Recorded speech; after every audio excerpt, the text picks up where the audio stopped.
নমস্কার বন্ধুরা, বাজারে এখনও তাল পাওয়া যাচ্ছে, তাই নতুন একটি তালের রেসিপি নিয়ে হাজির হলাম। তো দেখুন, আমি এখানে একটা প্যান নিয়ে সেটার মধ্যে হাফ কিলো দুধ দিয়ে দিলাম। আর এখানে একটা পাউডার দুধের প্যাকেট কাপের মধ্যে ঢেলে নিয়ে একটু দুধ দিয়ে গুলিয়ে নিয়েছি। আর দিয়ে দিলাম হাফ চামচ চালের গুঁড়ো। তো চালের গুঁড়ো দিলে হয় কি, দুধটা ফটাফট জমে যায়, তাতে করে ক্ষীরটা বানাতে খুব সুবিধা হয়। তা আমি এখানে দুধটাকে পুরো ক্ষীর করে নেব, একদম শুকিয়ে নেব পুরোপুরি। আর এদিকে দেখুন, তালটা আমি আগের থেকেই খোসাটা ছাড়িয়ে নিয়েছি। খোসা ছাড়ানোটা দেখাতে গেলে প্রচুর ভিডিওটা অনেক বড় হয়ে যায়, তাই আগের থেকে আমি খোসাটাকে ছাড়িয়ে নিয়ে এখানে জল দিয়ে দিয়ে খোঁচে নিচ্ছি। তো আমি আগেও বলেছি, আমার এভাবেই সবচেয়ে ভালো মানে ইজি লাগে তালের রসটা করতে। তো আমি এটাকে রসটা বের করে নিলাম। এদিকে দেখুন, দুধটা কত তাড়াতাড়ি শুকিয়ে গেছে, যেহেতু প্যান নিয়েছি এই জন্য তাড়াতাড়ি শুকিয়ে গেছে দুধটা। আর চালের গুঁড়ো, একটুখানি চালের গুঁড়ো দুধের মধ্যে দিলে পরে দুধটা ফটাফট শুকিয়ে যায়। তো দেখুন, আমার এখানে ক্ষীর কিন্তু রেডি। এটাকে আমি ঠান্ডা করতে রেখে দিলাম। এরপরে আমি এখানে কড়া চাপিয়ে দিয়েছি, কড়ার মধ্যে তালের রস দিয়ে দেব। তা আমি এখানে 2 কাপ মতন তালের রস ইউজ করেছি। তালের রসটা তো অনেকটা ভারী, তো 2 কাপই যথেষ্ট। তো দেখুন, তালের রসটা একটু জাল হলে পরে তারপরে আমি দিয়ে দেবো এখানে 1 কাপ সুজি। তো সুজি দিয়েই এইটা তালের লাড্ডু, তালের বরফি আমি এটা করব।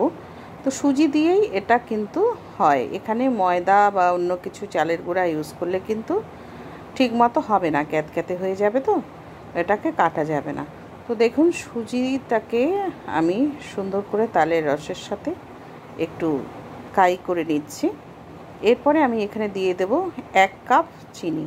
তো চিনিটা আমি একটু বেশি ইউজ করেছি, তো খুব বেশি মিষ্টি হয়নি কিন্তু তাতেও, যেহেতু মানে আছে, তালের রস আছে, তারপরে আপনার সুজি আছে, আর ক্ষীরেও তো আমি আগে কোনো চিনি দিইনি, তো সেই জন্য মিষ্টি ঠিকই আছে।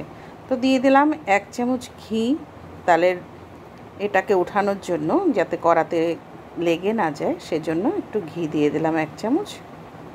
এটাকে সুন্দর করে একটু রেস্টে রেখে যাতে সুজিটা ফুলে ওঠে, তারপরে আমি এখানে এই দেখুন ক্ষীরটা কীরকম একটা দলা হয়ে গেছে।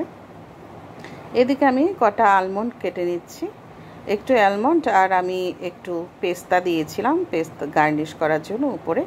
তো পেস্তা অ্যালমন্ড দিলে পরে খেতেও টেস্টি হয়, একটু ভালো লাগে খেতে। তো দেখুন, আমার এখানে মোটামুটিটা ঠান্ডা হয়ে এসছে, সুজিটা আর একটু ফুলে গেছে। এরপরে আমি কিন্তু এখানে ক্ষীরটা দিয়ে দিলাম। তো ক্ষীরটা দিয়ে আমি এটাকে সুন্দর করে মিশিয়ে নেব একসাথে। তো আমি করেছিলাম তাড়াহুড়া করে দেখানোর জন্য আপনাদেরকে, ফ্রিজে বেশিক্ষণ রাখিনি। তো এটা ফ্রিজে আপনারা এই থালার মধ্যে দিয়ে ফ্রিজে একদিন পুরো, আগের দিন রাত্রিবেলা রাখলে পরের দিন সকালবেলা কাটলে পরে ঠিক হবে। তো দেখুন, থালার মধ্যে আমি একটু ঘি দিয়ে সুন্দর করে মাখিয়ে নিয়ে তারপরে আমি কিন্তু এটাকে তুলে দেব। তো তুলে ফ্রিজে আমি রেখেছিলাম। তো খানিকক্ষণ, আমার একটু তাড়াহুড়া ছিল, ভিডিওটা দেখাতে হবে আপনাদেরকে। আমি এই আধ ঘন্টা মতো রেখেছিলাম। তো আধ ঘন্টা হলে হবে না, একটু আমার এই জন্য একটু কাটতে গিয়ে একটু অসুবিধে হচ্ছিল। তো আপনারা কিন্তু এটাকে ফ্রিজে অনেকক্ষণ রাখবেন, 3-4 ঘন্টা রাখলে পরে মনে হয় ঠিক হবে।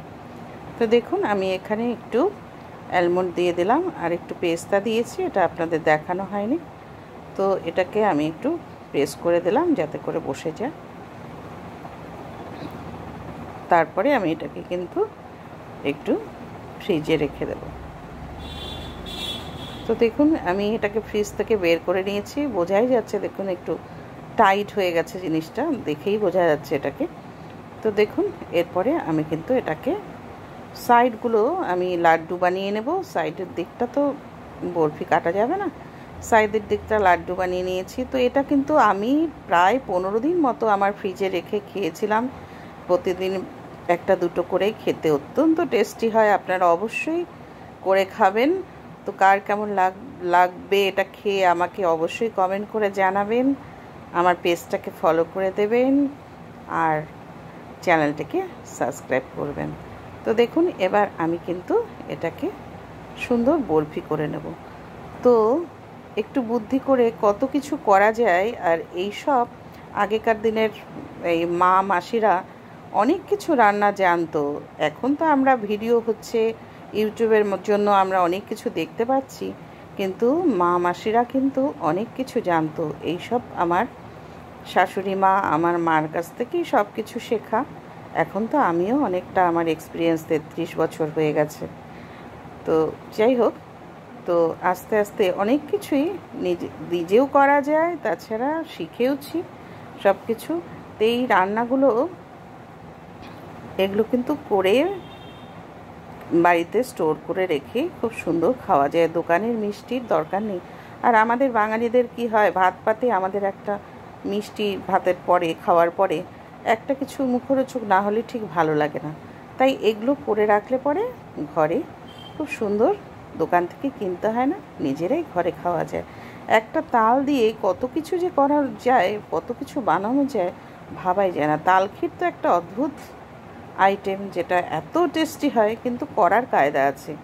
তালের মধ্যে একটু দুধ দিলেই তো আর ক্ষীর হয়ে যায় না। ক্ষীরের মধ্যে অল্প পরিমাণ তাল দিতে হবে, তবেই তাল ক্ষীর।